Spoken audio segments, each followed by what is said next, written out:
تاجر جو متقی ہو، جو سچ بولتا ہو، جو احسان کرے لوگوں پہ، مجھے ایسا بنا دے، احسان کرے لوگوں پہ، مجھے ایسا بنا دے۔ الحمدللہ رب العالمین والصلاة والسلام علی سید المرسلین، اما بعد فاعوذ باللہ من الشیطان الرجیم، بسم اللہ الرحمن الرحیم۔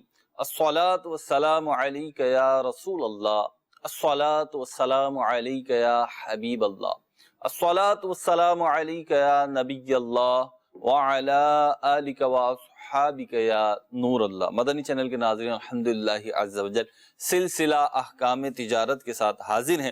حسب معمول آپ کی کالز ہوں گی، سوالات ہوں گے تجارت سے متعلق، مالی لین دین سے متعلق، مارکیٹ سے متعلق، اور اس پہ شرعی رہنمائی فراہم کریں گے مفتی علی اصغر عطاری مدنی مدظر اللہ العالی انشاءاللہ عز وجل۔ پہلے شامل کرتے ہیں درود پاک کی فضیلت۔ آقا رحمت صلی اللہ تعالی علیہ وسلم کا فرمان ذیشان ہے، تم جہاں بھی ہو مجھ پہ درود پڑھو، تمہارا درود مجھ تک پہنچتا ہے۔ صلو علی الحبیب صلی اللہ تعالی علی محمد صلی اللہ تعالی علیہ وسلم۔ پہلی کال کی جانب بڑھیں گے اور کال کے ساتھ ہی مفتی صاحب کی بارگاہ میں حاضری دیں گے۔ جی محمد سلیم رضا عطاری، احمد پور شرقیہ، محراب والا سے عرض کر رہا ہوں۔ میرا مفتی صاحب کی بارگاہ میں یہ سوال ہے کہ اگر کوئی شخص کسی کمپنی میں کام کرتا ہے اور ایک کمپنی کا یہ اصول ہے کہ جب کاروبار کی تھوڑی سی کمی بیشی آتی ہے تو کمپنی ادھار کی اجازت دے دیتی ہے کہ مارکیٹ میں ادھار دو تاکہ سیل بڑھے، کاروبار بڑھے، اور دکاندار ادھار لیتے رہتے ہیں، ایک بل دیکھ کر دوسرا بل لے لیتے ہیں، یعنی سابقہ ادھار کے پیسے جو ہے وہ دکاندار دیتا ہے، پھر آگے پھر دوبارہ ادھار دی جاتی ہے۔ تو ایک دم پھر کمپنی پیچھے سے کہتی ہے کہ بھئی اب ادھار بند کر دو، نقد مال دو۔ تو دکاندار کے پاس جو پیسے موجود ہوتے ہیں، جب اسے یہ کہا جاتا ہے کہ بھئی اب آگے ہم آپ کو نقد دیں گے، تو دکاندار وہ بل روک لیتا ہے، وہ پینڈنگ میں رکھ لیتا ہے، آگے وہ نقد لیتا رہتا ہے۔ تو بعض کمپنی ایسے کرتی ہیں کہ وہ سیل مین کو یہ کہتی ہیں کہ بھئی ہم نے آپ کو ادھار کی اجازت دی تھی، اب ادھار بند ہے تو لہٰذا آپ اپنی جیب سے پیسے پورے کر دیں، یہاں وہ جب آپ کو دے گا تو آپ لے لیجئے گا۔ تو دکاندار کا ایک بل روک لینا یا کمپنی کا ادھار کی اجازت دے کر پھر سیل مین کے کھاتے میں ڈال دینا، یہ طریقہ کار کیسے ہے؟ اس معاملے میں رہنمائی ارشاد فرما دیجیے۔ ٹھیک ہے جی، آپ کے سوال کا جو خلاصہ میں سمجھ سکا وہ عرض کر دیتا ہوں مدنی چینل کے ناظرین کے لیے۔ مجھ سے اب دو باتیں مجھے سمجھ میں آئیں۔ ایک، یہ کمپنی ادھار کی اجازت دے رہی ہے اور سیل مین کمپنی کے بہاف پر آگے دکاندار کو ادھار دے رہا ہے، اور دکاندار کو جب کہا جا رہا ہے کہ جی آپ کلوزنگ کر دیں، ہمارا ادھار چکتا کر دیں، تو وہ ایک بل روک رہا ہے۔ دوسرا یہ کہ اب یہ جو بل روکا ہے یہ سیلز مین کے ذمہ آ رہا ہے۔ تو یہ دو باتیں مجھے سمجھ میں آئیں۔ الحمدللہ رب العالمین، والصلاة والسلام علی سید الانبیاء والمرسلین، اما بعد فاعوذ باللہ من الشیطان الرجیم، بسم اللہ الرحمن الرحیم۔ دیکھیں، سیلز مین کے ذمے اس بل کا آنا یہ تو ظلم ہے۔ ٹھیک ہے، وہ اپنی جیب سے کیوں دے گا؟ وہ جا کے خرید و فروخت کروانے کا ذمہ داری ہے اس کی۔ ٹھیک ہے، انہوں نے ادھار کی اجازت دی، اس نے ادھار میں مال بیچا۔ صحیح، نقد کی اجازت دی، اس نے نقد میں مال بیچا۔ صحیح، اب نقد میں مال بیچا تو کیش لے کر آئے گا۔ ادھار کی اجازت دی ہے اور لوگ نہیں دیتے، تو اتنی ذمہ داری اس کی ضرور بنتی ہے کہ لوگوں کو موٹیویٹ کرنا سیکھے۔ سیلز مین کی جو ساری کی ساری صلاحیتیں ہیں وہ ہیں سامنے والے کو مطلب کہ اپنے بوتل میں بند کرنے کی، کہ سامنے والے کو یہ موٹیویٹ کرنے میں کامیاب ہو جائے، یہی اس کی کامیابی ہے۔ اپنی باتوں کے ذریعے، اپنے انداز کے ذریعے جھوٹ سے کام نہیں لے گا، دھوکے سے کام نہیں لے گا۔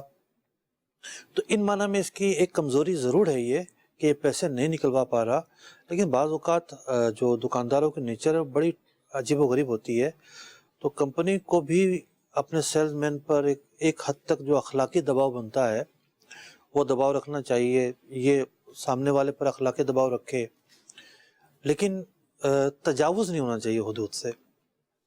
اس سے تقاضا کرنا کہ تم اپنے جیب سے دو، یہ ظلم ہے، اس کی اجازت شریعت نہیں دیتی۔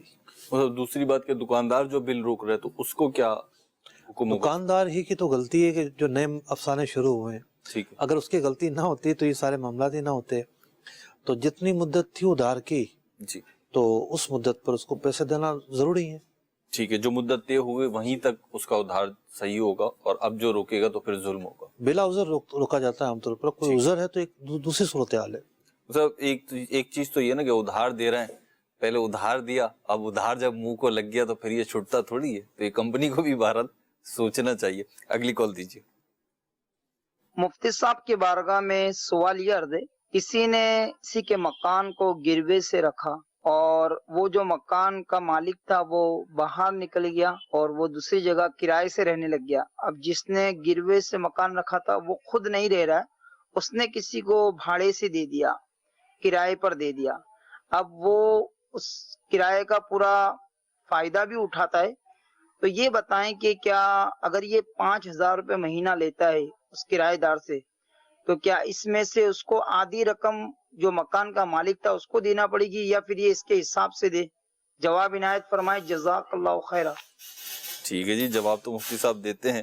آپ نے سوال کیا کیا جی مفتی صاحب؟ اصل ہم نے کئی دفعہ عرض کیا ہے کہ جب آپ سوال کریں کم از کم اپنے علاقے کا نام ضرور بتا دیا کریں. آپ کے لب و لہجے سے اور الفاظوں سے لگ رہا تھا کہ سوال ہند سے ہے. جی, سوال کیا کیا انہوں نے؟ سوال یہ کیا کہ ایک شخص نے مکان گروی رکھا ہے, اب وہ تو کسی اور جگہ پہ کرائے پہ چلا گیا, رہ رہا ہے, جس نے جو مالک تھا. مکان پہلے گروی رکھا گیا, مکان گروی رکھوا دیا. اچھا, اب جس نے گروی رکھوایا ہے اسے تو خالی کرنا ہے مکان, تو وہ کسی دوسری جگہ کرائے پہ رہ رہا ہے. ٹھیک ہے. اور جس کے پاس گروی رکھوایا ہے اس نے آگے کرائے پہ دے دیا کسی اور کو. تو اب یہ کہہ رہے ہیں جو کرایہ آ رہا ہے اس میں سے مالک مکان کو آدھا ملنا چاہیے یا نہیں ملنا چاہیے؟ اگر یہی سوال ہے تو پہلا سوال یہ کھڑا ہوتا ہے کہ گروی میں جو چیز رکھوائی گئی ہے اس سے فائدہ اٹھانا تو جائز نہیں ہے. یعنی گروی کا مطلب یہ ہوتا ہے کہ کوئی ادھار پیسے لیے ہیں, بھاری رقم لی ہے, تو بھئی اس کی سیکیورٹی کیا ہوگی, یہ رقم کیسے ملیں گی؟ جب یہ مکان کی چابی رکھ لو. تو مکان کی چابی ایک امانت کے طور پر رکھی جاتی ہے, اس سے وہ شخص جس کو قبضہ دیا گیا وہ فائدہ نہیں اٹھا سکتا, ورنہ جو قرض اس نے دیا ہے اس پر یہ نفع لازم آئے گا اور یہ سود ہو جائے گا. تو پہلی بات تو یہ ہے کہ یہ خود جس نے گروی پر مکان لیا ہے یہ اس سے فائدہ تو اٹھا ہی نہیں سکتا, تو اس کا کرایہ پر دینا جائز نہیں ہے. کرایہ سے جو آمدنی حاصل ہوگی وہ بھی جائز نہیں ہے. اور دوسری بات یہ ہے کہ جس نے گروی پر یہ مکان رکھا ہے تو وہ کسی قسم کا تقاضا تو اس وقت کرے گا نا جب یہ عمل جائز ہوگا. ٹھیک ہے, یہ عمل ہی جائز نہیں ہے. ٹھیک ہے. تو اب تو آپ کا یہ سوال جو تھا وہ تو الگ ہو گیا. اور اگر معاملہ کسی غیر مسلم کے ساتھ ہے, یہ تو میں نے وہ باتیں بیان کی ہیں جو عمومی ہے, مسلمان اور مسلمان کے درمیان ہو. ٹھیک ہے. اور اگر معاملہ یہ ہے کہ کوئی ایک فریق غیر مسلم ہے جی, پھر اس کی تفصیل دیکھنی پڑے گی, تو جواب میں تبدیلی آ سکتی ہے. ٹھیک ہے. دونوں طرف مسلمان ہو تو جواب یہ ہے. ٹھیک ہے. مصطفی جیسے انہوں نے کہا کہ آمدنی آدھی جو ہے نا اس کو دے دیں, ایک سوال کیا انہوں نے, تو جس نے گروی رکھوایا ہے کیا وہ اپنے جو چیز رکھوائی ہے اس سے کوئی بینیفٹ اٹھا سکتا ہے؟ وہ تو مکمل قبضہ دے گا نا. رہن اور گروی کا مطلب یہ ہوتا ہے کہ آپ اپنی چیز مکمل طور پر اس کے حوالے کر دیں گے. ٹھیک ہے. وہ اس کو سیکیورٹی کے طور پہ اپنے قبضے میں رکھے گا, لیکن اس کو استعمال نہیں کر سکتا. زمین ہے تو کاشت نہیں کر سکتا, مکان ہے تو اس کو کرائے پہ نہیں دے سکتا, خود بھی نہیں رہ سکتا, صرف اس کو ایک امانت کے طور پر رکھا جائے گا. یعنی اس سے دونوں کے فائدے جدا ہو جائیں گے, یوں سمجھا جائے؟ جی ہاں. اچھا مصطفی, یہ جو گروی رکھوایا یہ اسے امانت تصور کریں گے؟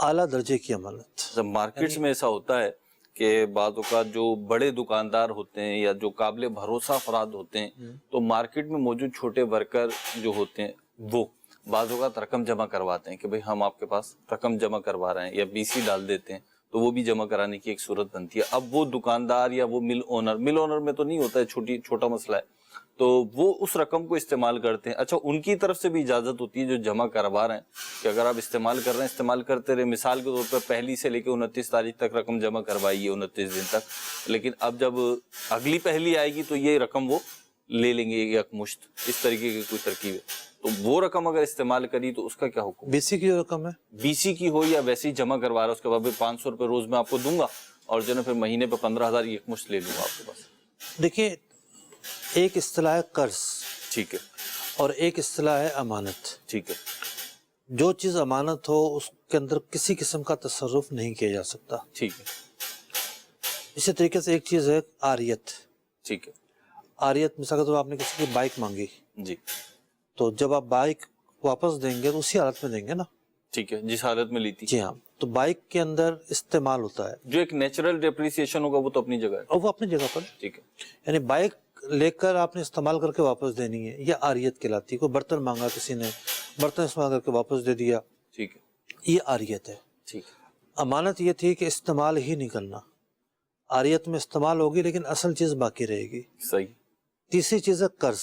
ٹھیک ہے قرض میں جو چیز لی جائے گی وہ اپنی حالت پر باقی نہیں رہے گی, ٹھیک ہے یہ فنا ہو سکتی ہے. ٹھیک جیسے مثال کے طور پر آپ نے ایک بوری گندم قرض کے طور پر لے لی, اب اس ایک بوری گندم جو آپ نے قرض کے طور پر لی ہے ابھی سال بعد آپ کو مل جائے گی واپس. تو معاملہ یہ ہے کہ اب یہ تو نہیں ہے نا کہ آپ اس کو سنبھال کے رکھیں گے, جی اس کو آپ سرو کریں گے, اس کو پسوائیں گے, روٹی بنائیں گے, کھائیں گے. اسی طریقے سے جب آپ کسی سے پیسہ قرض کے طور پر لیتے ہیں اور وہ پیسہ آپ جناب سجا کر رکھیں, یہ تو اس کا مقصد نہیں ہے. ٹھیک قرض کا مقصد یہ ہے کہ اس کو آپ یوٹیلائز کریں, استعمال کریں. جب آپ اس کو استعمال کریں گے تو اس کو استعمال کرنا, اس کو فنا کرنا ہے, اس کو آپ نے بالکل فنش کر دیا. اتنا ہے کہ آپ جتنی اماؤنٹ لی ہے, جتنی چیز لی ہے وہ سامنے والے کو وقت مقررہ پر دیں گے. ٹھیک ہے. اس سے بھی جو لین دین ہوا ہے آپ نے یہ قرض, امانت اور عاریت میں فرق بیان کیا. اچھا, اب معاملہ یہ ہے کہ یہ تین چیزیں ہو گئی, ٹھیک ہے عاریت, قرض اور امانت. اب مارکیٹ کے اندر جن چیزوں کا آپ نے تذکرہ کیا, پہلے یہ فیصلہ کرتے ہیں کہ یہ ہیں کیا. جیسے بی سی ہے, جی بی سی ڈالنے میں ایک غالب عرف یہی ہے کہ جس کے پاس ڈالی جاتی ہے وہ اسے یوز بھی کرتا ہے, جی پتہ بھی ہوتا ہے سب, اپنی رولنگ میں رکھتا ہے. صرف اس بات کا پابند ہے کہ جو مقررہ تاریخ ہے اس پہ دے گا. اس میں وہ جمع کر کے دے دے. جی تو یہ لوگوں کی جو اجازت ہے استعمال کرنے کی, عرفی اجازت, جی جو الفاظوں میں اگرچہ کہ نہ ہو لیکن انڈرسٹوڈ ہوتی ہے, ٹھیک ہے تو یہ بتا رہی ہے کہ یہ امانت نہیں ہے, ٹھیک ہے. بھلے امانت کہہ رہے ہیں. یہ قرض ہے. ٹھیک ہے اسی طریقے سے آپ دیکھتے ہیں کہ لوگ جب کوئی مکان دکان کرائے پر لیتے ہیں تو ایڈوانس دیتے ہیں. اس ایڈوانس کے تعلق سے قطعاً لوگوں کا یہ ذہن نہیں ہوتا کہ اس رقم کو سنبھال کر رکھا جائے, وہی نمبر ہمیں ملنے چاہیے نوٹ جی کے جو ہم نے دیے ہیں, جی بلکہ لینے والا اس کو اپنے استعمال میں لاتا ہے. بالکل ایسے ہی. اس کا جو استعمال ہے وہ قرض کا ہے, ٹھیک یعنی وہ اس کی حیثیت قرض کی ہے, اس کو یوٹیلائز کیا جا سکتا ہے. ٹھیک تو یوں چیزوں کے مختلف استعمالات ہیں. جہاں کسی چیز پر امانت کا حکم آتا ہے تو وہاں اس کو استعمال نہیں کر سکتے, ٹھیک اور جہاں قرض کا حکم آتا ہے تو وہاں استعمال کر سکتے ہیں. ٹھیک عاریت کا تو مقصد استعمال ہوتا ہے. ٹھیک. ماشاءاللہ یہ تین چیزیں بیان ہو گئی اس سوال کے ضمن میں, اور اس وقت ایک سوال میں یہاں پہ کرنا چاہوں گا ہمارے اس وقت جو موضوع چل رہا ہے اس سے ہٹ کر, وہ یہ کہ اس وقت دیکھیں پوری انٹرنیشنل لیول پہ بھی اگر ہم دیکھیں تو لوگ جو ہیں غربت غربت غربت کہہ رہے ہیں, اور جو کاروباری افراد ہیں بالخصوص چاہے وہ ملکی ہوں چاہے انٹرنیشنل لیول پہ ہوں, وہ کہہ رہے ہیں کہ کاروبار جو ہے وہ انکریز ہونے کے بجائے ڈیکریز ہو رہا ہے. بعض ممالک میں ہو سکتا ہے کہ تیزی ہو, لیکن انٹرنیشنل لیول پہ جب ہم ایک مجموعی طور پہ دیکھتے ہیں تو یہ صورتحال ہے. پھر ہم اپنے جو نوجوانوں کو دیکھتے ہیں, بالخصوص جو فریش گریجویٹس ہیں ہمارے, یا جو اب اس دہلیز پر پہنچ چکے ہیں جب انہیں کوئی آمدنی کا ذریعہ تلاش کرنا ہے, تو وہ بھی بیچارے جو ہے وہ تنگی کا شکار ہوتے ہیں اور مایوسی کا شکار ہونے لگتے ہیں. تو ایک تو یہ کہ یہ آمدنی کے ذرائع کیسے بحال ہوں, یا یوں کہہ لیجیے کہ غربت کیسے دور ہو, تنگی کیسے دور ہو, اس کا کوئی حل ہو, کوئی ایسے مدنی پھول ہوں کہ ہمارے جو مدنی چینل کے ناظرین سن رہے ہیں ان کو بھی فائدہ ہو, ہمیں بھی فائدہ ہو. دیکھیے, غربت جو ہے ہمارے معاشرے کا حصہ ہے. زیادہ تر غریب لوگ آباد ہیں, اور پھر ایک وہ ہیں جو کم متوسط درجے کے ہیں, پھر پورے متوسط درجے کے ہیں, اور پھر رچ فیملیز آ جاتی ہیں. اور غربت دور کرنے کے میری نظر میں تین اسباب ہیں. ٹھیک ہے. تعلیم, ٹھیک, ہنرمندی اور تجارت. ٹھیک ہے. یعنی ایک غریب آدمی جیسے تیسے کر کے اپنے بچے کو جب تعلیم دلواتا ہے, ٹھیک ہے, تو اب وہ بچہ آگے بڑھتا ہے. اس کے آگے بڑھنے کے, اس کے ترقی کرنے کے, مثال کے طور پر اگر اس کو نارملی کسی ماں باپ نے BA بھی کروایا ہے تو یہ بچہ ڈپٹی کمشنر میں لگ سکتا ہے, سی ایس ایس کا امتحان پاس کرے اور میرٹ پہ کہیں بھی چلا جائے, ٹھیک, کمیشن کا امتحان پاس کرے, فوج میں بطور آفیسر بھرتی ہو جائے. تعلیم جو ہے وہ, اب یہ بچہ جب کسی اچھی پوسٹ پر چلا جائے گا تو لا محالہ اس گھرانے کی انکم بڑھے گی, ٹھیک ہے, اس گھرانے کی جو پریشانیاں ہیں وہ ختم ہوں گی. تو تعلیم ایک بڑا سبب ہوتی ہے غربت کو ختم کرنے کے لیے. تو نارملی ظاہر بات ہے جو بڑی عمر کے افراد ہیں اور پہلے سے روزی روٹی کی فکر میں لگے ہوئے ہیں اور تعلیم نہیں پا سکتے, تو وہ اپنے بچوں کو تعلیم دلوا کر آگے جو ہے وہ بڑھ سکتے ہیں. ٹھیک. دوسری چیز ہے ہنر مندی. اب ویسے تو آج کے دور کے اندر ہنر مندی کے لیے بھی تعلیم ایک بڑی اہمیت کی حامل ہے. دوسری چیز جو ہے وہ ہے ہنر مندی. ٹھیک. اب ہنر مندی کے اندر آپ دیکھیں گے کہ ٹیکنیکل کالج موجود ہیں, ٹھیک, جہاں پر کوئی ڈپلوما جی الیکٹریکل انجینئرنگ میں ہے, کوئی انجینئرنگ میں ہے, کوئی سول انجینئرنگ میں ہے, چھوٹے بڑے مختلف. پھر بی ایس کے لیول پر جائیں گے آپ تو پوری انجینئرنگ وہ بھی ہنر مندی ہے. ٹھیک ہے, لیکن میں اس ہنر مندی کی بات نہیں کر رہا. میری مراد یہ ہے کہ ایک لیدر مشین چلتی ہے, ٹھیک ہے, کوئی یہ سیکھ لیتا ہے. ٹھیک ہے, بائک کیسے بنتی ہے کوئی یہ سیکھ لیتا ہے. ٹھیک ہے, گاڑیوں کا کام سیکھ لیتا ہے. ٹھیک ہے, مختلف جو پیشے ہیں جس میں ہاتھ کے ذریعے جو ہے وہ مہارت دکھائی جاتی ہے. ٹھیک ہے. تو ہنر مندی کے ذریعے بھی بندہ آگے بڑھتا ہے, محنت کرتا ہے. مطلب یہ چھوٹے چھوٹے کام ہوتے ہیں, چھوٹی چھوٹی ان کے اندر انویسٹ ہوتی ہیں. ٹھیک ہے, ایک بندہ جو ہے وہ سیکھ رہا ہے, کسی کے پاس کام کرتا ہے, آگے چل کر یہی اپنی وہ دکان کھول لے, اپنی ایک شاپ کھول لے, اور یہ خود میکینک کے طور پر ڈفرینٹ اس کی اپنا ورک شاپ بنا چاہتے ہیں. کوئی الیکٹریشین کے طور پر, کوئی میکینک کے طور پہ, کوئی کسی اور طور پر. ٹھیک ہے, دیکھا ہی جائے گا کس ایریا میں کیا انڈسٹری ہے, اسی اعتبار سے جو ہے وہ ہنر مندی بندے کو آگے لے کر جاتی ہے. ایریا میں انڈسٹری نہیں ہے تو آپ دیکھ رہے ہیں کہ بڑے شہروں کی آبادی مسلسل بڑھ رہی ہے.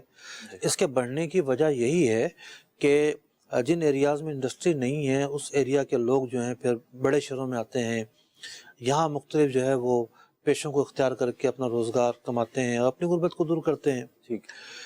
تیسری جو چیز ہے وہ تجارت ہے.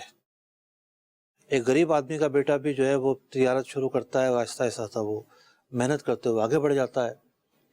امیر آدمی ہے, اس کی اولاد اس کے کاروبار کو مزید ترقی دیتی ہیں. تو یہ جو تین اسباب ہیں, تعلیم, ہنر مندی اور تجارت, یہ ایسے بنیادی اسباب ہیں جو غربت کو دور کرتے ہیں, ان کو اختیار کر کے غربت دور ہو جاتی ہے. اصل چیز ہے حرکت میں برکت ہے, محنت میں عظمت ہے. محنت ہی نہ کریں, کتابیں لے کے بیٹھے رہیں تو وہ تعلیم کچھ نہیں دے گی.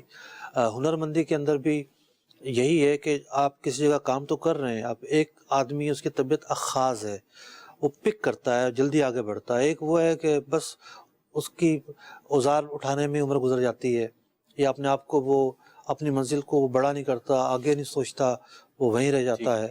تجارت کے اندر بھی ایسا ہوتا ہے کہ ایک آدمی ٹھیلے سے جو ہے نا وہ فرنچائز تک چلا جاتا ہے, اور کچھ لوگ ایسے ہوتے ہیں جو فرنچائز نہیں چاہ جاتے ہیں.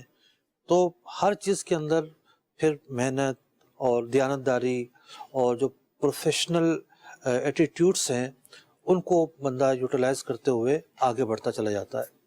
ٹھیک ہے جی, ماشاءاللہ اچھے مدنی پھول آ گیا. میرا جو سوال تھا مفتی صاحب کی جو آگے کی گفتگو تھی اسی میں جواب آ گیا ہے. آپ کی کال کی طرف بڑھتے ہیں. اور نہیں, وہ سوال ایک الگ سے مستقل سوال ہے. وہ یہ ہے کہ ہم جو پڑھ رہے ہیں میڈیا میں, اخباروں میں, وہ یہی ہے کہ جناب بے روزگاری صرف یہاں کا رونا نہیں ہے, یورپ میں, امریکہ میں بے روزگاری بڑھ رہی ہے, حالانکہ وہاں تعلیم موجود ہے. بات یہ ہے کہ ایک وقت وہ تھا کہ مطلب جس وقت پاکستان بنا, جس کی میٹرک ہوتی تھی تو سمجھا جاتا تھا کہ تو کلرک بابو ہیں جناب, بہت پڑھے لکھا, میٹرک کی وہ ویلیو تھی. پھر ایک دور یہ آیا کہ جناب اب جو اکیڈمک تعلیم ہے انٹر تک ہونی چاہیے, پھر بی اے تک ہونی چاہیے. آج کے دور کے اندر جو اکیڈمک تعلیم ہے وہ صرف ڈگری دیتی ہے, وہ نوکری نہیں دلا سکتی, ہر شخص کو نوکری نہیں دلا سکتی. کچھ لے لیں گے, فرمایا کہ اس کی تفصیل بھی حاشیہ بھی تو ہوتا ہے نا, تشریح بھی تو ہوتی ہے ہر بات کی. بات یہ ہے کہ اس کے ساتھ ساتھ پروفیشنل اسکل جو ہیں وہ ضروری ہیں. جیسے آپ کے پاس بی اے کی ڈگری تو آپ کمپیوٹر نہیں چلا سکتے, تو آج کی ہر نوکری جو ہے وہ کمپیوٹر کے ساتھ ریلیٹ ہو رہی ہے. ٹھیک ہے بی کام تو آپ نے کیا ہوا ہے, جی. آپ اکاؤنٹنٹ کیسے بنیں گے, آپ کو ایکسل چلانا نہیں آتا. ٹھیک ہے. تو اس طریقے سے ہر انڈسٹری کے اندر ایک اکیڈمک تعلیم کے ساتھ ساتھ جو پروفیشنل ڈگری ڈپلوماز ہیں یا اسکلز ہیں, چھوٹے چھوٹے شارٹ کورسز ہیں, اس کی اہمیت بڑھ گئی ہے. تو جو لوگ صرف اکیڈمک تعلیم پر بھروسہ کرتے ہیں تو وہ پیچھے رہ رہے ہیں. تو یہ خبریں جہاں کی بھی ہیں وہاں بھی یہی ایشوز ہیں کہ اب تعلیم حاصل کون سی کرنی ہے, آج کس چیز کی ضرورت ہے, کس چیز کی مارکیٹ ہے, ان سب چیزوں کو سامنے رکھتے ہوئے تعلیم حاصل کی جاتی ہے. ٹھیک ہے, کال دیجیے جی.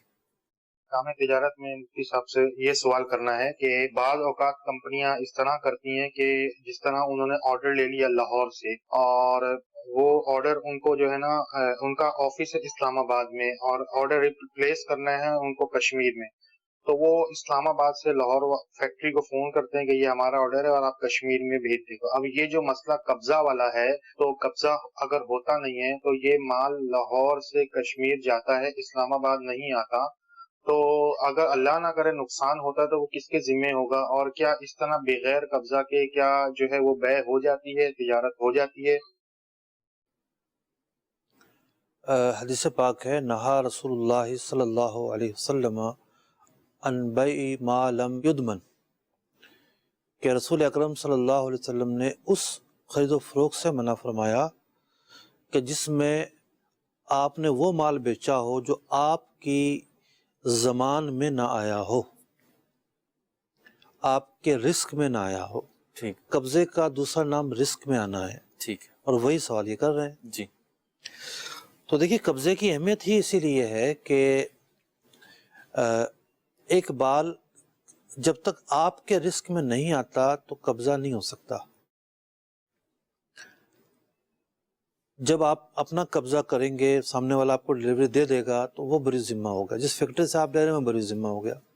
اب یہ 3 لوگ انوالو ہیں, اب یہ پریشان ہے کہ راستے میں کچھ ہوا تو کس کا ذمہ ہوگا. جی. یہ اسی لیے پریشان ہے کہ انہوں نے قبضہ نہیں لیا. اچھا, اس کا ایک طریقہ موجود ہے. جب یہ مال اٹھوانا ہو تو یہ اپنی گاڑی بھیجو. ٹھیک ہے. اپنی گاڑی بھیجنے کا مطلب یہ نہیں کہ اسلام آباد سے گاڑی بھیجیں گے, بھلے وہ گاڑی لاہور سے بک ہو.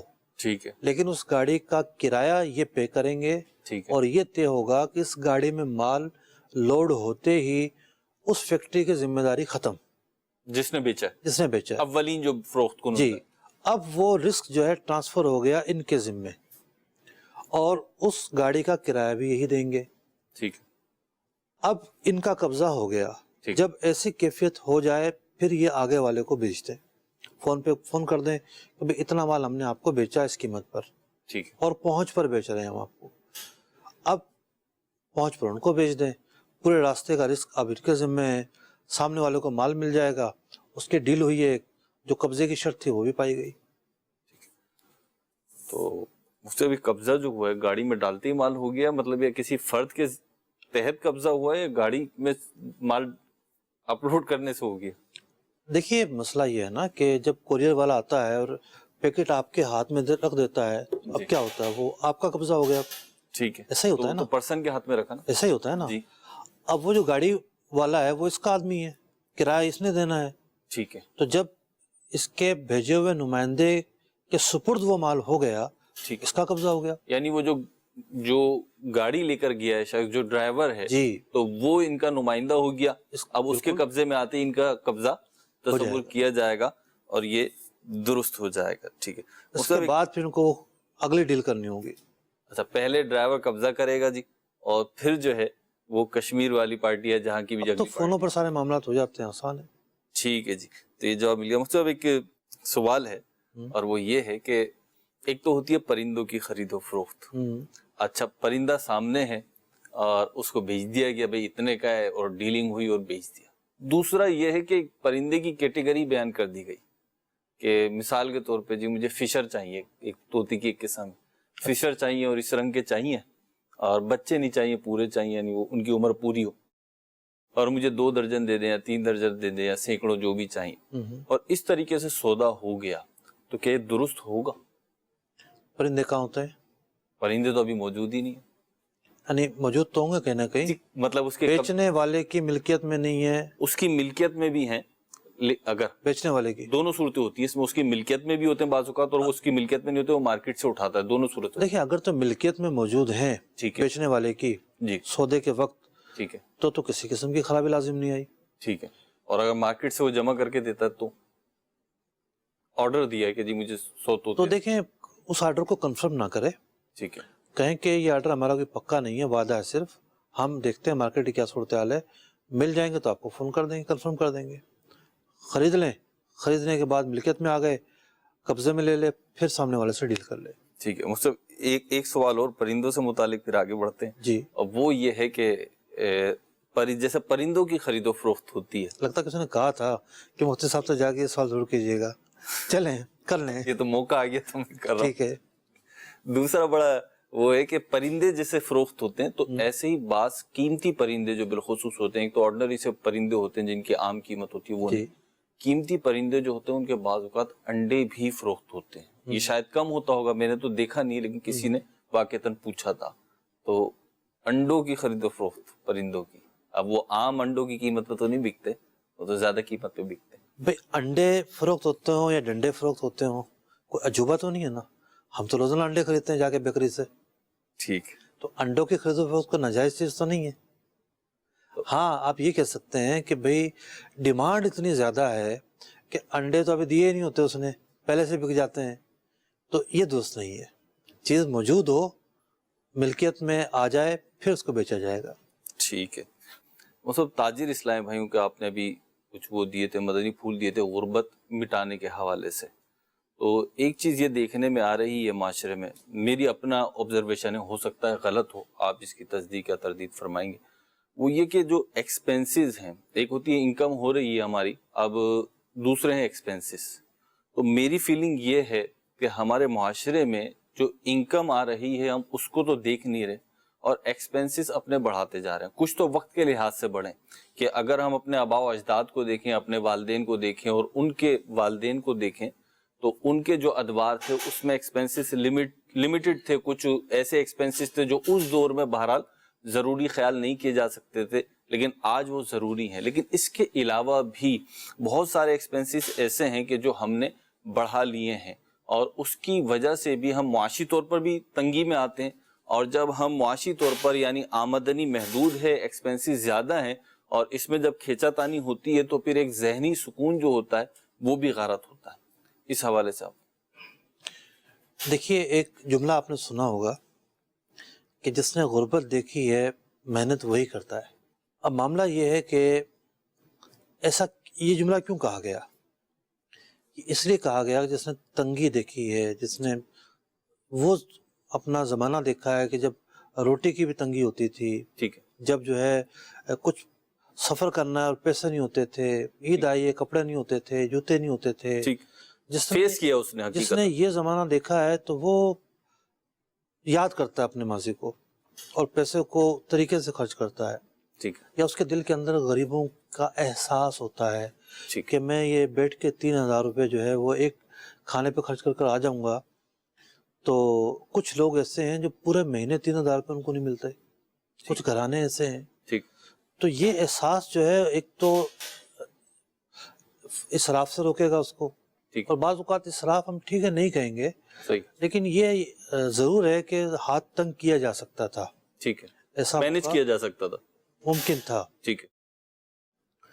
تو اب جس نے یہ حالات نہیں دیکھے، یہ بھی ضروری نہیں کہ اس کے دل میں غریبوں کا احساس نہ ہو، ایسا نہیں ہے، لیکن یہ ہے کہ اصل چیز ہے کہ ترجیحات کیا ہیں.